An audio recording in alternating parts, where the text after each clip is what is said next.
சிரிச்ச முகமாக இருப்பாங்க. இந்த ஆலயத்தில் இந்த விக்கிரகத்தோட சிறப்பே தான், இது ஒரே கல்லினால் ஆன சிலை. 13 டன் எடையுள்ள இந்த ஸ்டோனில் தான் இந்த விக்கிரகம் பண்ணியிருக்கு. இந்த விக்கிரகத்தில் பல அறிவியலான சில விஷயங்கள்லாம் இருக்குது.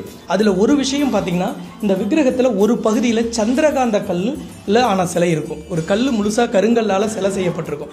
அதில் ஒரு பர்டிகுலர் பகுதியில் சந்திரகாந்த கல் இருக்குது. இந்த சந்திரகாந்த கல் எந்த ஆலயத்திலெல்லாம் விக்கிரகத்தில் இருக்கோ அந்த ஆலயமெல்லாம் ரொம்ப பிரசித்தி பெற்றதாகவும் அனுகிரகம் கேட்டதையும் கேட்காததையும் சேர்த்து செய்கிற ஆலயமாக இருக்கும்.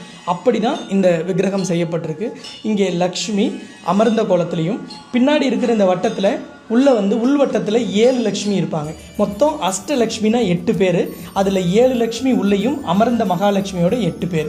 அதுக்கு அடுத்த வட்டத்தில் நவகிரகங்கள் 9, சூரியன், சந்திரன், செவ்வாய், புதன், குரு, சுக்கிரன், சனி, ராகு, கேது 9 இருக்குது. அடுத்த வட்டத்தில் 12 ராசிக்கான அடையாளம் இருக்குது. ஒரு மனிதன் யாராக இருந்தாலும், மனிதன் மட்டுமல்ல, இந்த பூமியில் இருக்கும் 8000 ஜீவராசி